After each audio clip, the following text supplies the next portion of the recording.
Bem-vindos ao canal Moi. Desejo a todos momentos agradáveis e relaxantes ao ouvir as histórias. Meus pais me expulsaram no dia dos meus exames, finais depois que sua filha anunciou sua gravidez, mas agora, um ano depois, eles estão tentando entrar em contato comigo. Eu, uma mulher de 19 anos, fui expulsa de casa pelos meus pais há cerca de um ano, apenas algumas semanas depois de ter completado 18 anos. Isso nem é a pior parte. Aconteceu exatamente na época da semana de provas finais no colégio, e eu praticamente não tinha para onde ir. Tive muita sorte de ter bons amigos, porque minha melhor amiga e seus pais me permitiram ficar com eles, e não poderia estar mais agradecida. A razão pela qual meus pais me expulsaram foi porque minha irmã mais velha ficou grávida, e eles decidiram que era a hora dela voltar a morar com eles, para que pudesse ser bem cuidada. Ela nem é minha irmã biológica completa, é minha meia-irmã. Minha mãe namorava Jacob e meu padrasto, quando estavam na faculdade, e ela engravidou alguns meses antes de se formarem, mas ela era muito jovem na época. Então, decidiu ter o bebê, mas não queria se casar com ele pois era apenas um caso.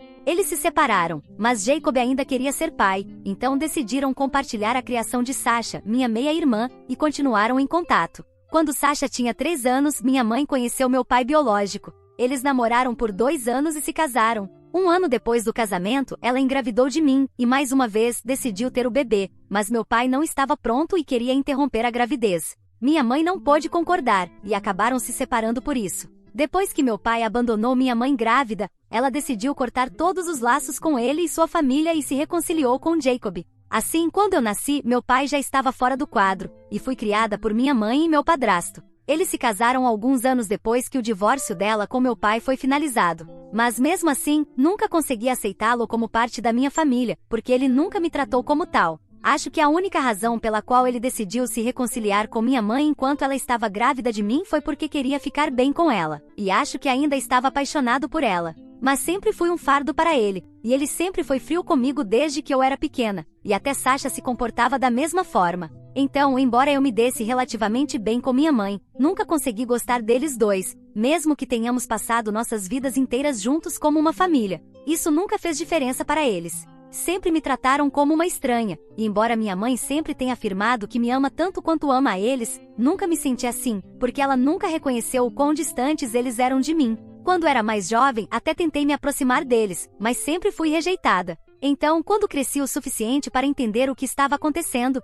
desisti de ter um relacionamento com Jacob e Sasha, e é assim que tem sido. Não deveria ter me surpreendido quando decidiram me expulsar de casa porque Sasha estava grávida e queria voltar a morar conosco, mas ainda assim foi um choque para mim. Deveria ter sabido que para Jacob, Sasha sempre seria a prioridade, independentemente de ser mais velha do que eu. Mas acho que esperava que minha mãe tomasse partido por mim, o que ela não fez. Cerca de um ano atrás, apenas 2 dias antes de começarem as minhas provas finais, Sasha veio nos contar que estava grávida. Ela tem 6 anos a mais do que eu, então tinha literalmente 24 anos na época, e apesar disso, meus pais decidiram me expulsar para acomodá-la, para que ela pudesse economizar dinheiro. Sasha e seu namorado, com quem estava desde o colégio, moravam juntos em um pequeno apartamento um pouco distante da nossa casa. Achei que seria razoável esperar que ela continuasse morando lá, mas ela queria voltar para casa porque não se sentia confortável ficando naquele apartamento sozinha. Ela trabalha em casa e o namorado precisa sair para trabalhar todos os dias, e ocasionalmente o trabalho dele exige que ele viaje.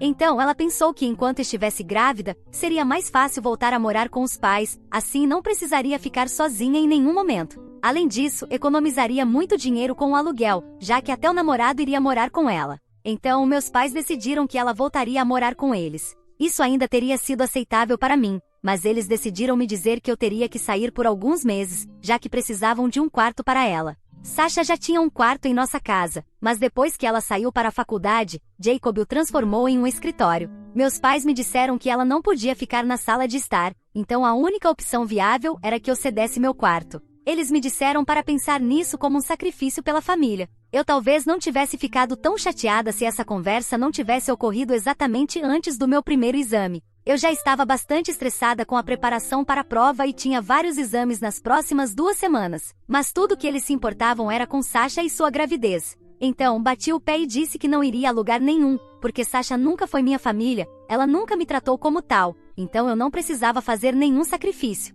Meus pais tentaram me convencer, mas achei que estavam sendo irracionais, e continuei discutindo com eles até que finalmente explodiram. Jacob me disse que eu tinha que sair até o final da semana, ou seria expulsa, e ninguém poderia impedi-lo, já que eu era adulta e ele era livre para decidir se queria me deixar morar em sua casa ou não. Achei que minha mãe me defenderia, mas ela me disse que Jacob estava certo e que precisavam de espaço para seus verdadeiros netos. Então não tinham tempo nem energia para brigar comigo, e que eu simplesmente tinha que fazer o que me mandavam. O fato de minha mãe ter usado a frase verdadeiros netos só confirmou o que eu já acreditava e sabia há anos. Minha mãe, Sasha e Jacob eram uma pequena família, e eu sempre fui uma estranha. Fiquei muito chateada, então decidi começar a arrumar minhas malas instantaneamente, sem me importar com o fato de ter uma prova no dia seguinte. Eles nem tentaram me impedir enquanto eu saía, então sabia exatamente quais eram suas prioridades. Acabei batendo na porta da minha melhor amiga. Quando expliquei tudo para ela e seus pais, eles me disseram que eu era bem-vinda para morar com eles pelo tempo que quisesse.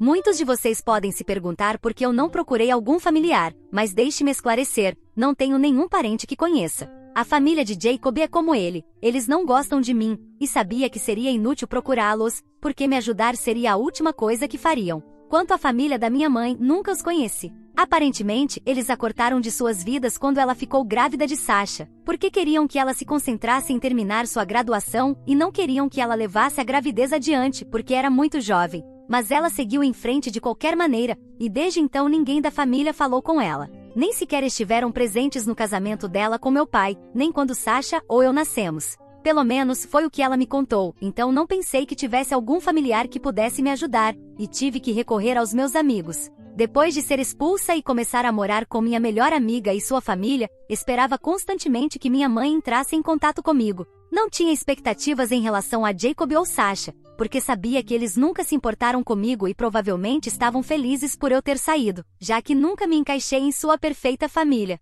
Mas o fato de nem mesmo minha mãe ter tentado entrar em contato comigo depois que fui embora foi o que realmente me magoou. Após alguns meses, decidi desistir completamente. Já se passou um ano inteiro desde então, e ouvi de alguns amigos que Sasha deu à luz há alguns meses. Ela e o namorado têm postado sobre o quanto estão orgulhosos de serem pais de sua filha. Os três ainda vivem com meus pais, presumivelmente porque querem economizar no aluguel. Honestamente, não me importo nem um pouco. Tenho me concentrado apenas em melhorar minha vida. Depois de me formar no ensino médio, tive que pensar em como ir para a faculdade, porque agora que não tinha mais contato com meus pais, também não tinha dinheiro. Os pais da minha melhor amiga foram gentis o suficiente para me deixar morar com eles em sua casa sem pagar aluguel, mas eu não podia esperar que pagassem minha faculdade, já que tem 2 filhos próprios. Estava muito preocupada, mas felizmente havia solicitado várias bolsas de estudo, e como sou uma boa aluna, consegui uma bolsa de uma das faculdades para as quais me inscreve, e decidi ir para lá. Não era minha primeira escolha, nem a segunda, mas não estava em posição de recusar nenhuma oportunidade de economizar dinheiro. Graças à bolsa, 60% da minha mensalidade foi isentada, e decidi pegar um empréstimo estudantil com a ajuda dos pais da minha melhor amiga, com eles como consignatários do empréstimo. Mas assegurei-lhes que não precisariam se preocupar com o pagamento, porque eu trabalharia enquanto estudava para pagá-lo por conta própria. E é isso que tenho feito. Tem sido difícil, mas no final do dia, sei que vou conseguir sozinha, e é bastante gratificante. Não tive contato com minha família no último ano, e também não esperava que eles entrassem em contato comigo. Mas, surpreendentemente, minha mãe me enviou um e-mail há cerca de uma semana, dizendo que queria que eu voltasse para casa neste fim de semana, porque sentia muito a minha falta, assim como Jacob e Sasha. Eles sabiam que me trataram de maneira injusta e queriam uma oportunidade para consertar as coisas comigo. No e-mail, minha mãe estava sendo extremamente doce comigo, a ponto de parecer falso. Chamem de intuição ou apenas instinto, mas imediatamente percebi que havia algo estranho, e não respondi a esse e-mail. Ela me enviou outro e-mail alguns dias depois, mas também não respondi, embora estivesse tentada,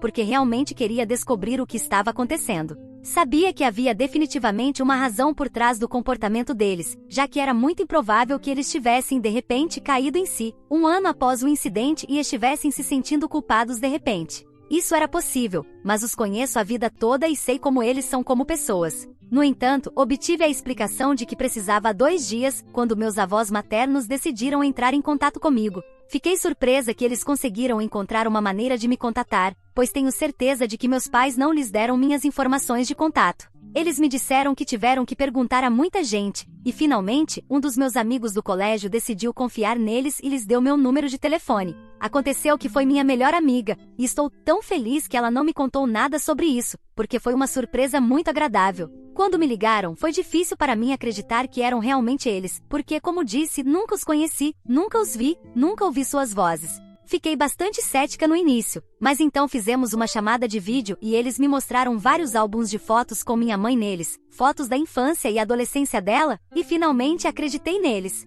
Eles ficaram bastante emocionados ao me ver, e eu também. Não sei porquê, mas simplesmente me senti assim. Começamos a conversar, e eu comecei a contar sobre mim e minha vida. Tentei me afastar do assunto dos meus pais o máximo que pude, mas não fazia sentido, porque eles já sabiam de tudo. Eles me contaram que uma grande parte da razão pela qual não tinham entrado em contato comigo até agora foi por causa dos meus pais, e recentemente descobriram a verdade. Por isso decidiram me procurar. Fiquei muito confusa sobre o que isso significava porque, pelo que sabia, meus avós haviam cortado relações com minha mãe e nunca mantiveram contato com ela depois que ela engravidou da primeira vez. Isso foi tudo que eu sabia, porque foi o que minha mãe me contou. Mas aparentemente havia mais na história. A verdadeira razão pela qual não se falaram por tantos anos não era porque eram contra minha mãe ter dado à luz Sasha tão jovem, mas porque eram contra o relacionamento dela com Jacob.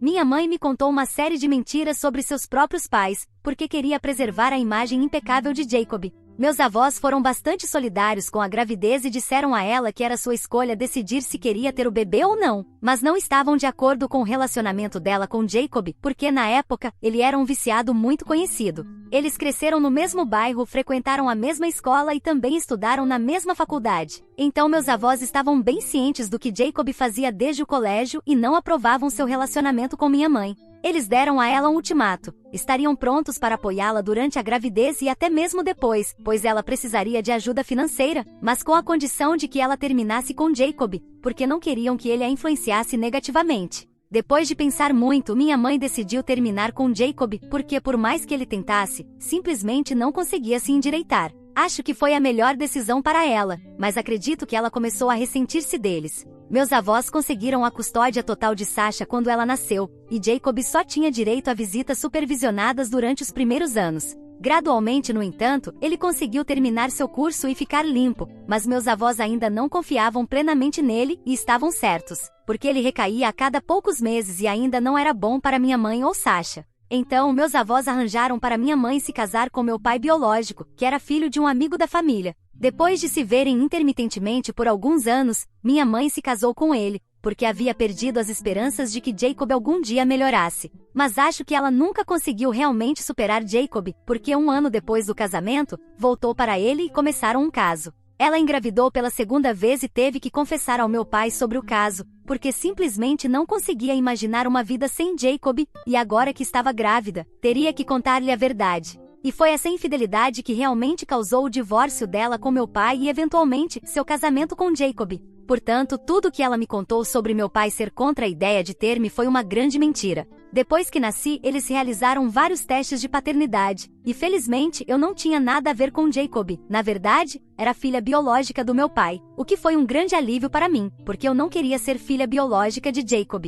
Na verdade, meu pai teve a custódia parcial de mim por um tempo, mas mal me lembro disso pois eu era muito pequena. Infelizmente, meu pai biológico faleceu em um acidente de carro quando eu tinha 7 meses, o que facilitou muito para minha mãe me mentir pelo resto da vida. A família do meu pai não queria ter nada a ver comigo depois que ele faleceu, então isso foi bastante conveniente para minha mãe. Quanto aos meus avós, eles ficaram muito chateados quando descobriram que minha mãe havia traído meu pai com Jacob e, mais uma vez, deram-lhe um ultimato, dizendo que ela poderia cortar Jacob definitivamente de sua vida e tentar salvar o casamento com meu pai, ou então prosseguir com o divórcio e nunca mais falar com eles. Desta vez, minha mãe escolheu ficar com Jacob, já que na época, ele estava limpo há quase 1 ano, o que foi mais tempo do que qualquer uma de suas tentativas anteriores. Esse foi o último grande desentendimento entre minha mãe e seus pais. Ela ainda estava grávida de mim. Depois disso, não se falaram até que eu nasci. Meus avós amoleceram e decidiram entrar em contato com ela para me verem, mas na época, Jacob não estava disposto a manter uma boa relação com eles, por causa de como trataram anteriormente.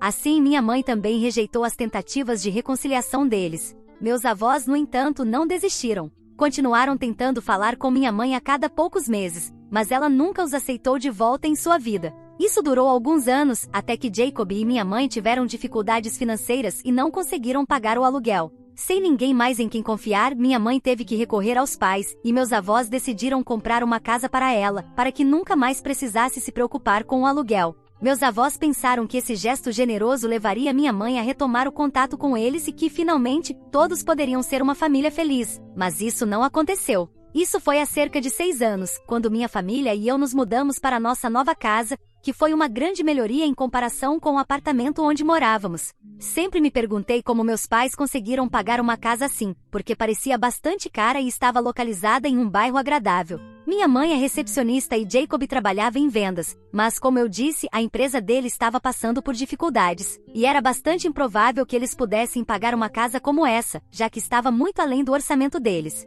Agora sei como eles conseguiram pagar, foi tudo graças aos meus avós. Meus pais, sendo as pessoas ingratas que são, ainda não tentaram reconstruir o relacionamento com meus avós. Ambos, minha mãe e Jacob, sabiam que meus avós haviam pago pela casa, mas minha mãe disse a eles que ainda não estava pronta para se reconectar e que precisava de tempo e espaço para pensar, porque não tinham estado em contato por muito tempo, e emocionalmente era muito difícil lidar com tudo isso de uma só vez. Meus avós, sendo ingênuos, decidiram dar-lhes espaço por alguns meses, mas quando minha mãe não entrou em contato depois disso, tentaram falar com ela novamente. Mas ela simplesmente disse que precisava de mais espaço. Isso continuou por anos, até que eventualmente meus avós aceitaram que talvez isso simplesmente não fosse para acontecer. Eles também estavam envelhecendo, e me disseram que era humilhante para eles tentar contatar sua filha repetidamente, apenas para serem rejeitados todas as vezes. Finalmente disseram à minha mãe que entendiam que ela não queria nada com eles, e que era culpa deles por não terem sido gentis o suficiente com ela no passado. A única coisa que pediram foi que continuassem enviando fotos de nossa família, apenas para saber que estávamos bem, e isso seria tudo o que precisavam para seguir em frente. Surpreendentemente, minha mãe concordou com isso, e é assim que meus avós lidam com a situação nos últimos anos. Foi muito triste, e eu acabei chorando quando me contaram tudo isso. Minha vida inteira pensei que eles eram os vilões, mas isso realmente não era o caso. Agora, falando sobre como eles descobriram a verdade. Recentemente, meu avô teve um susto com a saúde e precisou lidar com alguns problemas cardíacos. Quando isso aconteceu, ele e minha avó decidiram que não podiam mais fingir que tudo estava bem e que, como não estavam ficando mais jovens, seria necessário lutar contra as circunstâncias para que, pelo menos antes de morrerem, tivessem a satisfação de saber que fizeram o possível para se reconciliar com a família. Então, há algumas semanas, decidiram aparecer aleatoriamente na casa da minha mãe, que tecnicamente é deles, já que pagaram por ela e o nome deles está na escritura. Quando visitaram, minha mãe não teve outra escolha a não ser deixá-los entrar e entretê-los.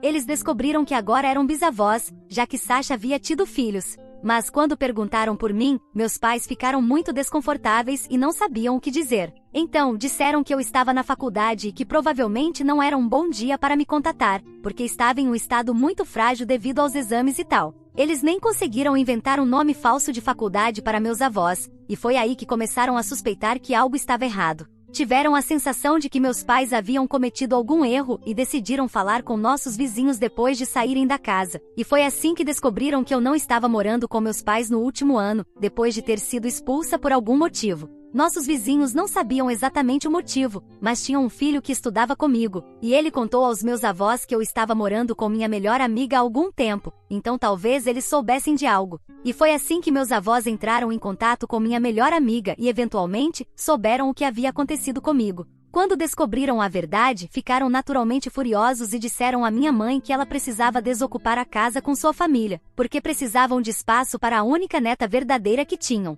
Tenho que dizer que foi retribuição na sua melhor forma, porque essas foram exatamente as palavras que meus pais usaram comigo. Minha melhor amiga garantiu que meus avós soubessem exatamente qual ponto fraco tocar. De repente, tudo fez sentido. A razão pela qual meus pais estavam tentando entrar em contato comigo e fazer as pazes era porque estavam prestes a perder sua casa. A única razão pela qual meus avós esperaram alguns dias para me contatar, mesmo depois de descobrirem tudo, foi porque estavam com medo de como eu reagiria. Mas eventualmente decidiram arriscar, já que já haviam perdido muitos anos por medo de como minha mãe reagiria. Agora queriam fazer a coisa certa. Meus avós também queriam me dar a oportunidade de decidir o que eu queria. Disseram que se eu quisesse dar uma chance à minha família, ainda permitiriam que eles vivessem na casa. E se eu quisesse que saíssem, isso seria feito. Aparentemente, mesmo quando os visitaram, ninguém na família parecia feliz em vê-los. E eu era a única pessoa que realmente parecia interessada em ter um relacionamento com eles. Meus avós não queriam mais ser enganados, então eu teria que decidir se queria que meus pais tivessem um lar ou não. Se estou sendo honesta, acho que quero que sejam expulsos. Mas isso seria um pouco vingativo demais. Então, quero saber se isso seria a coisa certa a fazer ou não. Atualização 1. Oi, antes de mais nada, muito obrigada por todos os comentários e todo o apoio que tenho recebido desde que fiz a postagem. Isso realmente significa muito para mim, e vocês nem imaginam o quanto eu aprecio. Sobre a minha decisão, decidi que quero que minha família saia daquela casa. Eu comuniquei isso aos meus avós há alguns dias, e agora eles estão no processo de despejar minha família. Claro que há muitos trâmites legais com os quais eu não preciso me preocupar, segundo meus avós, e também há muita manipulação emocional que meus pais, e principalmente Sasha, estão tentando fazer. Mas meus avós são imunes a isso porque depois de conversarem comigo, descobriram exatamente o que minha mãe andava dizendo sobre eles e o que estava ensinando aos netos sobre eles. Então não tem mais nenhuma simpatia por eles. Para ser honesta, Sasha e o namorado dela trabalham. Tenho certeza de que eles podem arrumar alguma coisa por conta própria, assim como muitas outras pessoas no mundo fazem. O mesmo vale para meus pais. Portanto, não acho que preciso me sentir mal por nada. Afinal, não foi como se eles tivessem sentido pena de mim quando me expulsaram de casa, sabendo que eu tinha apenas 18 anos e ainda estava na escola na época. Apesar disso, ainda consegui me sair bem academicamente, mesmo que tenha acontecido logo antes das minhas provas. Quanto à minha mensalidade na faculdade, eu disse aos meus avós que eles não precisavam se preocupar com isso, mas eles me disseram que cuidariam de qualquer empréstimo estudantil que eu tivesse feito e se desculparam por não estarem presentes para mim antes. Temos muito o que conversar e muito o que recuperar, mas agora as coisas estão indo muito bem. Atualização 2. Oi, então, algumas semanas atrás, meus avós iniciaram o processo de despejo da minha família, e eles têm até o final do próximo mês para sair. Minha mãe não está feliz com isso e achou que era seu dever me avisar. Ela me enviou um e-mail há algumas semanas, tentando voltar a ficar do meu lado e consertar as coisas comigo, provavelmente só para que os pais dela não a expulsassem de casa. O e-mail que ela me enviou recentemente foi muito diferente do que recebi antes, já que este estava cheio de palavrões dirigidos a mim e basicamente desejando que nunca tivesse me dado à luz. Ela até disse que gostaria que eu estivesse naquele acidente de carro com meu pai e que ambos tivéssemos morrido de uma só vez. Então, sim, essa é a minha mãe, pessoal. Mas, de qualquer forma, não importa para mim porque ela não é minha família. Se estou sendo honesta, ela não é ninguém para mim. A única família que tenho agora são meus avós, minha melhor amiga e os pais dela, e alguns parentes que meus avós estão me apresentando, já que minha mãe os afastou há muito tempo porque não queria nada com a família dela. Tudo está meio esquisito agora, mas sei que vou me acostumar com o tempo. Atualização 3. Oi, os feriados acabaram de começar e neste período, voltei para minha antiga casa. É estranho estar de volta aqui, já que minha família se mudou há muito tempo. Eu não sei o que eles têm feito e nem estou interessada. Mas meus avós têm morado aqui desde que eles saíram, e eles arrumaram o lugar muito bem. Até meu quarto parece ser minha casa de novo. Estamos até organizando o jantar de ação de graças para alguns membros da família, minha melhor amiga e os pais dela daqui a alguns dias. Sinto que minha vida está voltando aos trilhos novamente. Estou realmente muito feliz e só queria poder me sentir assim para sempre. O que você achou dessa história? Fique à vontade para deixar seu comentário para que o Moi saiba. Agora, vamos juntos para a próxima história. História 2. Meu marido desapareceu, abandonando nossa filha para ter um filho com outra mulher. Mas agora ele está de volta, pedindo minha ajuda com seu filho, porque eles foram abandonados. Tem sido um mês turbulento, e eu nem sei por onde começar a desvendar tudo isso. Acho que começar do início é tão bom quanto qualquer outro ponto. Tudo começou há 2 anos. Meu marido de vários anos, a quem chamaremos de Dan, desapareceu de nossas vidas sem deixar rastros. Simplesmente assim, em uma tarde de terça-feira, ele sumiu. Sem bilhete, sem discussão, sem nenhum sinal de que estava prestes a ir embora. Um dia éramos uma família e no dia seguinte ele havia ido embora. Esse momento ainda me assombra. Foi devastador, eu não sabia o que fazer e o pior de tudo, eu não tinha ideia do que havia acontecido. Cheguei em casa do trabalho, fiz o jantar e segui com minhas tarefas habituais, esperando que ele chegasse. Eu liguei, mas todas as chamadas iam para a caixa postal. As mensagens não foram entregues. Sua última atividade nas redes sociais havia sido 12 horas antes. Entrei em pânico. Liguei para o trabalho dele, e eles disseram que ele não tinha aparecido naquele dia. Liguei para seus amigos e familiares, mas ninguém sabia nada sobre seu paradeiro. Estava aterrorizada, mas me dei falsas esperanças, pensando que talvez seu telefone estivesse desligado e que ele voltaria naquela noite ou no dia seguinte. Essa manhã nunca chegou. Meus pais e os dele vieram me apoiar porque eu estava destroçada. Tinha uma filha de 5 anos e não sabia como me manter firme. Depois de esperar um dia, fizemos um boletim de ocorrência de pessoa desaparecida, e a polícia nos mostrou imagens de vítimas de acidentes das últimas 48 horas. Ainda assim, nenhum sinal dele. Então, 2 ou 3 dias depois, recebi uma ligação da polícia. Eles haviam encontrado o corpo de um homem em um moinho abandonado. Era um corpo não reclamado, e sua constituição correspondia à descrição de Dan. O rosto estava ligeiramente desfigurado devido à decomposição, e me chamaram para identificar se era Dan. Ainda me dá arrepios cada vez que penso nesse dia. Meus pais me levaram ao necrotério, e eu só me lembro de orar com todas as minhas forças para que não fosse o corpo dele. Minhas preces foram atendidas. Não era Dan. Aqueles dias foram muito difíceis para mim e quase negligenciei minha filha. Fiquei obcecada em procurar Dan. Felizmente meus pais cuidaram dela. Desde postar incansavelmente nas redes sociais, pedindo a todos que me contatassem se encontrassem alguma pista sobre Dan, até imprimir cartazes de pessoas desaparecidas e distribuí-los pela cidade. Fiz de tudo. Seus pais também correram por aí procurando por ele. Eles contataram parentes distantes em outras partes do país para ver se Dan tinha se comunicado com eles. Eles entraram em contato com todos, desde amigos de escola até vizinhos, mas ainda assim nada. Minha mente se encheu de pensamentos negativos. E se ele tivesse sofrido um acidente? E se ele tivesse morrido? Será que ele foi sequestrado? Teria sido vítima de um crime? A ideia de que ele me abandonou era a última coisa em minha mente. Sabe, quando essas coisas acontecem, as pessoas simpatizam com você na sua frente, mas pelas costas começam a questionar seu comportamento.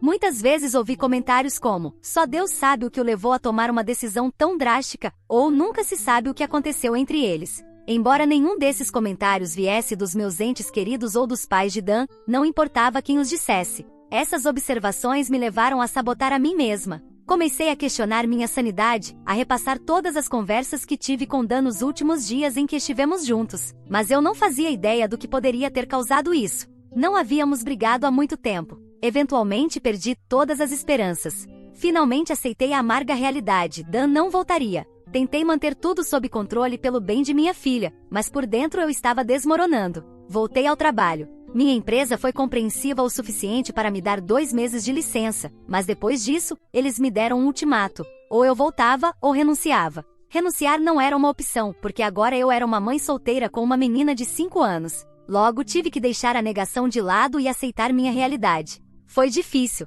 A vida continua, quer você esteja pronta ou não, e eu tinha que pensar na minha filha. Tinha que ser o apoio dela quando me sentia afundando. O dinheiro em nossa conta conjunta estava intacto, mas percebi que teria que trabalhar muito se quisesse dar uma boa vida para minha filha. Me joguei no trabalho e em ser a melhor mãe que eu poderia ser. Nos mudamos para uma casa menor porque a antiga era grande demais para nós duas, e as lembranças de Dan me assombravam lá. Minha filha sentia falta do pai, isso era inegável, mas ela é uma menina forte, e logo aprendeu a viver sem ele. Houve noites em que ela acordava ao me ouvir chorar e me consolava dizendo: mamãe, estou aqui com você, nunca vou te deixar como o papai fez. Com o tempo até começamos a falar menos sobre ele. Doía demais continuar pensando no passado, e eu precisava acreditar que poderíamos ser felizes só nós duas. Então, há cerca de 1 ano, os pais de Dan me surpreenderam. Sempre mantivemos uma relação cordial antes do desaparecimento de Dan, e quando o incidente aconteceu, eles me apoiaram incondicionalmente. Estiveram ao meu lado o tempo todo.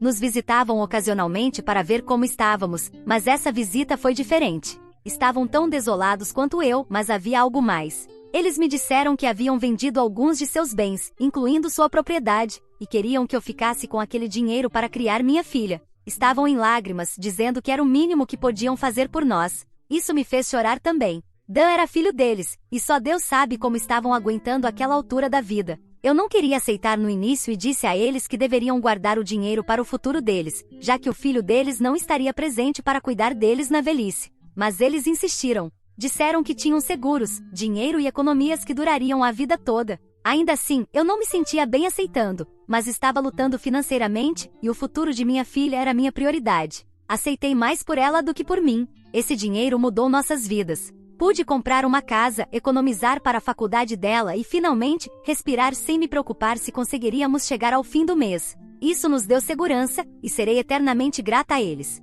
Eles até me disseram para considerar sair com alguém e me casar novamente, mas eu ainda não estava pronta para isso. Então, há um mês, meu mundo virou de cabeça para baixo novamente. Eu estava me arrumando para o trabalho quando ouvi uma batida na porta. Abri e lá estava Dan. Eu o abracei com todas as minhas forças. Comecei a chorar e a beijá-lo. Ele estava dizendo algo, mas eu não conseguia ouvir. Eu apenas continuei chorando e perguntando: "Você está bem? Está machucado? Onde você estava? O que aconteceu?" Foi então que vi um carrinho de bebê com um bebê. No começo eu não conseguia processar. Olhei para Dan com olhos aterrorizados e ele disse: "Sinto muito, por favor, me escute." Tudo aconteceu tão rápido. Entrei em pânico, meu corpo reagiu antes que meu cérebro. Empurrei sua mão e fechei a porta em sua cara. Mas ele não foi embora. Continuou batendo, implorando para que eu abrisse a porta e o ouvisse. Eventualmente abri a porta, e dessa vez ele estava segurando o bebê nos braços. Eu me lembro de olhar para aquela criança e depois para Dan, incapaz de compreender a situação. Ele começou a falar rapidamente, como se precisasse contar tudo antes que eu tivesse a chance de jogá-lo para fora novamente. Ele me contou que havia tido um caso com sua assistente. O caso durou 2 anos, após os quais ela engravidou. Ela ameaçou expor a relação se ele não me deixasse e se casasse com ela. Ele foi um covarde, incapaz de admitir a verdade ou de se divorciar de mim, então escolheu o caminho mais fácil: desaparecer. Eles fizeram um plano para deixar o país e se mudar para a ilha natal dela. Ela deixou o emprego 2 meses antes e foi embora primeiro. Mais tarde, um dia, Dan também fugiu do país, abandonando sua vida, seu casamento e, o pior de tudo, nossa filha. Eu fiquei ali sem palavras, enquanto ele continuava falando sobre como tudo havia sido um erro. Sua amante logo percebeu que não queria nem a ele nem ao bebê. No primeiro aniversário do bebê, ela foi embora, abandonando Dan e o filho deles. A família dela e os parentes não faziam ideia de onde ela havia ido. Na verdade, todos se voltaram contra Dan, acusando-o de ser o motivo do desaparecimento dela. Eles estavam prestes a denunciá-lo às autoridades, suspeitando que ele tivesse feito algo de errado. Mas antes disso, ele de alguma forma escapou do país com seu filho. Agora ele não tinha ninguém para ajudá-lo a criar essa criança, e é por isso que ele estava na minha porta. Deus sabe como ele encontrou meu novo endereço. Perdi o controle. Toda a dor, raiva e traição que guardei por 2 anos saíram como uma avalanche. Gritei com ele para ir embora, para sair de nossas vidas e nunca mais voltar. Eu disse a ele que não me importava com o que havia acontecido entre ele e aquela idiota, ou que agora ele tinha uma criança sem mãe. Isso não era meu problema. Ele não fazia mais parte da minha família, e aquela criança também não. Bati a porta na cara dele e quase o acertei. Ele ainda ficou ali, chorando e implorando para que eu o perdoasse. Teve a audácia de dizer: "Esta é nossa chance de ter a família que sempre quisemos. 2 filhos, uma menina e um menino." É verdade, eu queria 2 filhos, mas aquele menino não é meu, e eu não quero aceitá-lo. Depois de implorar, ele começou a me manipular emocionalmente. Como você pode ser tão cruel com uma alma inocente? O que ele fez a você? Você diz que é uma mulher religiosa, e é isso que você faz com uma criança inocente? Você está punindo-o pelos erros dos pais dele. Ele é tão manipulador, estou te dizendo. Não, eu não aceitei, nem a ele nem a seu filho. Mas suas palavras e os gritos inocentes da criança partiram meu coração. No entanto, não perdi minha determinação. Gritei para ele sair ou eu chamaria a polícia e o processaria por negligência e abandono de nossa filha. Ele foi embora rapidamente depois disso. Imediatamente liguei para os pais dele para avisá-los. Todos sabíamos que depois de eu expulsá-lo, ele iria procurá-los, e foi exatamente isso que aconteceu. Dan voltou rastejando para os pais, se desculpando com a mesma velha história, implorando por seu apoio. Mas seus pais, Deus os abençoe, já tinham tido o suficiente. Não acreditaram em suas desculpas, não depois de tudo que ele havia feito. Não queriam mais nada com ele. E foi então que as coisas ficaram realmente interessantes.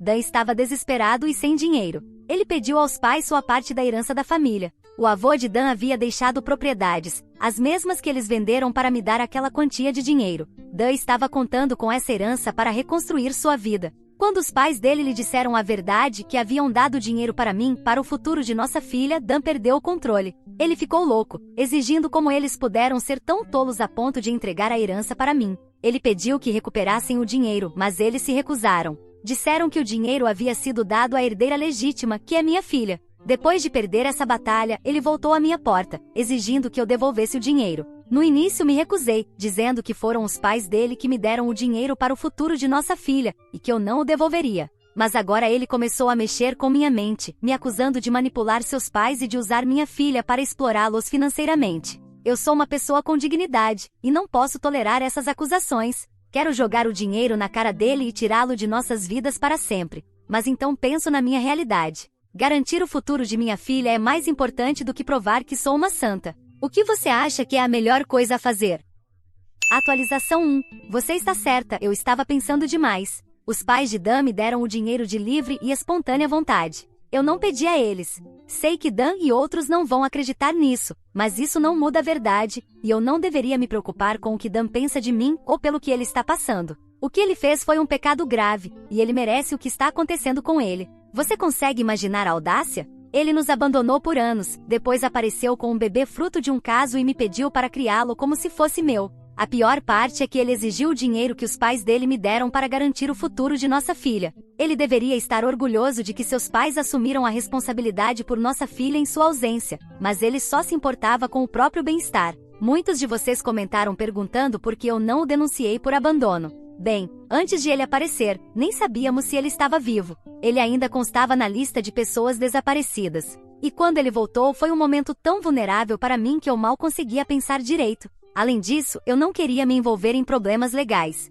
Tenho um trabalho em tempo integral e uma filha para cuidar. Os pais dele já haviam me dado o que essencialmente era dele, então estou bem. Tudo que eu quero agora é proteger minha saúde mental. No entanto, da próxima vez que ele veio à minha porta pedindo dinheiro da herança dele, em vez de me sentir culpada, eu o enfrentei. Eu não roubei nada nem manipulei ninguém. Seus pais assumiram a responsabilidade que ele abandonou. Eu simplesmente ameacei chamar a polícia e mandá-lo prender. Essa foi a última vez que ele apareceu na minha porta, graças a Deus por isso. Minhas ameaças não o impediram de continuar explorando seus pais, no entanto. Depois de perder todas as esperanças de conseguir o dinheiro de mim, ele pediu aos pais que o deixassem ficar com eles por um tempo, enquanto colocava sua vida em ordem. Seus pais tiveram que aceitar por causa do bebê, afinal, eles são os avós dele, gostem ou não. Eles são boas pessoas, embora eu desejasse que cortassem ele de suas vidas completamente. Durante um mês, Dan e o bebê ficaram com eles, enquanto ele, sem muito entusiasmo, tentava encontrar um emprego ou decidir seu próximo passo.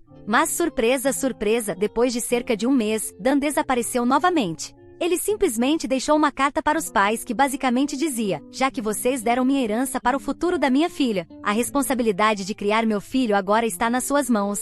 Era como se a história estivesse se repetindo, só que desta vez foram os pais dele que ficaram com toda a responsabilidade. Eles ficaram devastados, não apenas pelo desaparecimento dele, mas também pela responsabilidade de criar uma criança que nunca esperaram ou quiseram cuidar. Nem consigo descrever o quão desolados os pais dele ficaram. Seu pai tem mais de 70 anos e sua mãe quase 65. Eles choravam como crianças quando me deram a notícia. Eles já não têm a vitalidade do filho. Como poderiam cuidar de uma criança de 1 ano, tanto fisicamente quanto financeiramente? Fizeram o melhor que puderam para tentar localizá-lo, mas, como de costume, sem sucesso. Parece que Dan dominou a arte de desaparecer. Acho que fui visitá-los uma vez, e foi a primeira vez que vi aquela criança direito. Não senti ódio por aquele pequeno ser, na verdade, senti pena. Ele foi abandonado, sentindo-se indesejado por todos. Deus sabe como os pais de Dan vão criá-lo. O pobre menino está sofrendo por causa das decisões dos pais.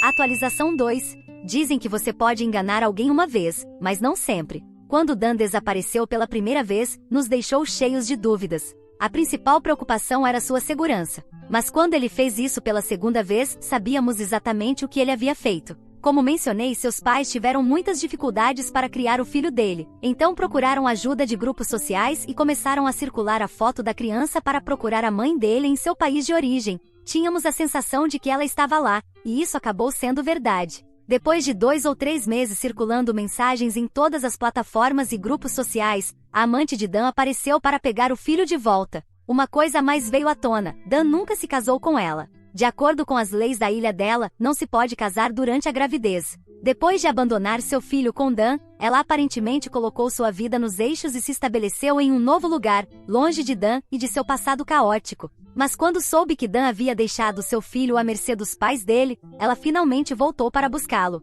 Mas ela não estava lá apenas para pegar a criança, ela também queria colocar Dan em sérios problemas. Estava furiosa porque ele havia abandonado seu filho. Não sei como sua raiva se justificava, já que ela foi a primeira a abandonar a criança com um homem irresponsável, um homem que desapareceu da vida de sua esposa e filha. Nunca deveria ter sido confiada a ele em primeiro lugar. Ela entrou com uma ação contra Dan por negligência e abandono, e dizem que agora Dan está enfrentando sérias repercussões legais. Honestamente, não posso dizer que estou surpresa. Ele merece tudo o que está acontecendo com ele. Como Dan fugiu da responsabilidade de criar seu filho, o sistema legal não seria leniente com ele. Entre o processo e a bagunça que ele fez de sua vida, estava enfrentando sérias consequências legais. E desta vez, a polícia conseguiu pegá-lo. De acordo com o que os pais dele me disseram, depois de receber atualizações através do advogado deles, Dan foi acusado de abandono infantil e negligência. O processo de sua amante não foi apenas um tapinha no pulso, veio com penalidades financeiras, e ele foi condenado a pagar uma quantia significativa de pensão alimentícia. Não foi apenas o caso civil que o afetou no final, as autoridades também se envolveram.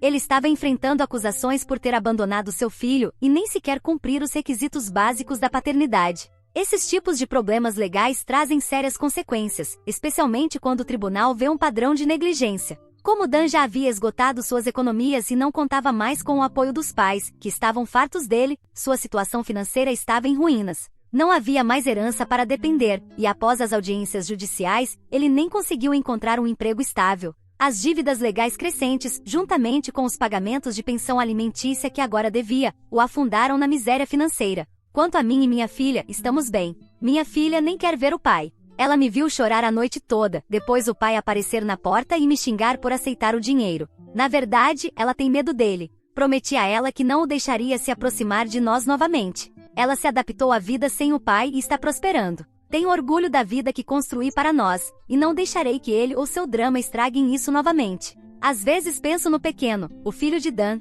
Penso em como ele foi abandonado não uma, mas duas vezes, pelas pessoas que deveriam protegê-lo. Quanto a Dan, não me importo onde ele acabe, na prisão, como um pai irresponsável ou perdido em algum lugar distante. Ele não é mais meu problema. Acontece que desaparecer foi a melhor coisa que ele poderia ter feito por nós. Ontem mesmo, ouvi de alguém que Dan fugiu do país novamente, desta vez não por pânico por causa de um caso, mas para escapar de suas responsabilidades legais. Alguns dizem que ele foi embora para evitar ir para a prisão, desaparecendo antes que as coisas piorassem. Não posso confirmar com certeza, mas ninguém o viu ou ouviu falar dele desde as audiências judiciais. Seus pais não falam com ele há meses, e sua amante está levando o caso à polícia para encontrar o paradeiro dele. De alguma forma, Dan se tornou o fantasma que sempre foi, desaparecendo sem deixar rastros como antes, mas agora ninguém realmente está procurando por ele. Seus pais seguiram em frente, e eu certamente não tenho interesse em saber onde ele está. Minha filha tem uma vida muito melhor sem ele, e honestamente eu também.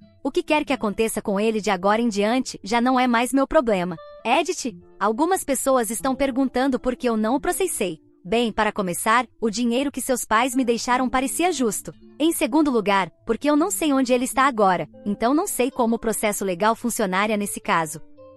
Atualização 3. Antes de tudo, gostaria de esclarecer algo que tem estado em minha mente desde que postei as atualizações anteriores, o nome falso que dei ao meu ex-marido Dan, do qual agora me arrependo. Vários de vocês deixaram comentários dizendo faça isso por Dan, e no início eu não entendi o que vocês queriam dizer. Achei que estavam sugerindo seriamente que eu devolvesse o dinheiro da herança ao meu ex-marido, o que me parecia uma loucura. Finalmente alguém me explicou que era uma referência a uma história viral da internet, e quando li, achei bem engraçado. No entanto, ele não merece nem um pingo de simpatia, nem mesmo a referência cômica, embora eu aprecie a risada. Agora, passando para o que importa. Agora eu sei onde Dan está e o que ele tem feito da vida. Acontece que depois de desaparecer pela segunda vez e deixar o filho com os pais, ele fugiu para o Canadá. Sim, isso mesmo, Dan fugiu para o Canadá para tentar escapar de suas responsabilidades. Quando descobri, não pude deixar de pensar que para alguém que fugiu de tantos problemas, ele escolheu o país errado para se refugiar.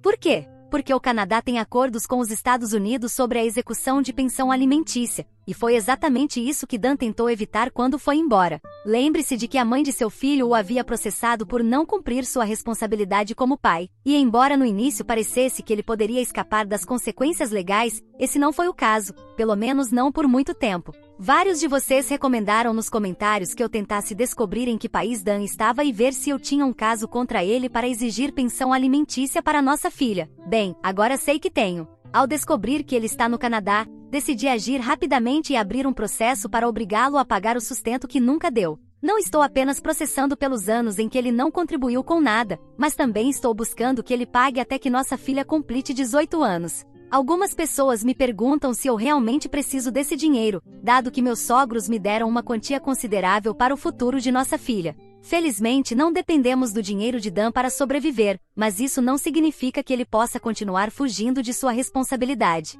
Além disso, tudo que eu receber da pensão de Dan irá para um fundo universitário para minha filha. Pelo menos algo bom pode sair dessa bagunça, e minha filha terá um futuro seguro, sem depender da generosidade dos avós ou dos sacrifícios que fiz para garantir que ela tenha tudo o que precisa. Sei que alguns de vocês podem estar pensando, mas e se Dan fugir de novo? E acreditem, eu também pensei nisso. Dan provou que é mais do que capaz de desaparecer quando as coisas ficam difíceis. No entanto, desta vez acho que a situação é diferente. Agora ele tem um bom emprego no Canadá, de acordo com o que me foi dito, e está pagando pensão alimentícia pelo filho que teve com sua ex-amante. Então, embora ele possa tentar escapar novamente, as chances de ele ser pego são muito maiores se decidir fugir para outro país. Não acho que ele possa continuar fugindo para sempre. Se decidir fugir novamente, os acordos internacionais para casos de pensão alimentícia tornarão mais difícil para ele se esconder e, se o fizer, ele sempre terá que viver nas sombras, porque os processos não desaparecerão se ele desaparecer. Atualização 4. A ação judicial contra Dan pela pensão alimentícia de nossa filha já está em andamento, e embora no início eu não achasse que fosse dar em nada, ele começou a pagar parte do que deve. Ele ainda tem muitos pagamentos pela frente até que nossa filha complete 18 anos, além de tudo o que deve desde a primeira vez que fugiu. Mas Oldini, como alguns o chamam nos comentários, parece ter aprendido que fugir não é uma opção viável. Por enquanto, ele concordou em pagar, provavelmente porque entende que sua situação se complicaria muito mais se ele fugisse de novo. Se eu me obrigar a ser otimista, diria que Dan não vai desaparecer novamente. Ele tem uma nova vida no Canadá, um emprego estável e aparentemente está cumprindo com suas obrigações. No entanto, com ele nunca se sabe. Parece que ele desenvolveu um certo vício em fugir quando as coisas ficam difíceis. E embora eu não possa controlar se ele fará isso de novo ou não, prefiro me concentrar no que está sob meu controle. Cuidar da minha filha, sendo tanto mãe quanto pai para ela, não é fácil, mas estou determinada a compensar a ausência do pai dela. Ela está muito melhor sem a instabilidade que ele poderia ter causado. Além disso, ela tem o amor e o apoio de seus avós, meus sogros, que tem sido uma grande fonte de força para nós duas. Seu avô, em particular, passou muito tempo com ela e, de certa forma, se tornou uma figura paterna. Obrigado a todos por ouvirem toda a minha história. Espero que ela tenha trazido para vocês muitas emoções. Ficarei muito feliz e honrada em receber os comentários de vocês. Não se esqueçam de clicar no botão de inscrever-se para não perder nenhuma história interessante. Moi ama muito vocês.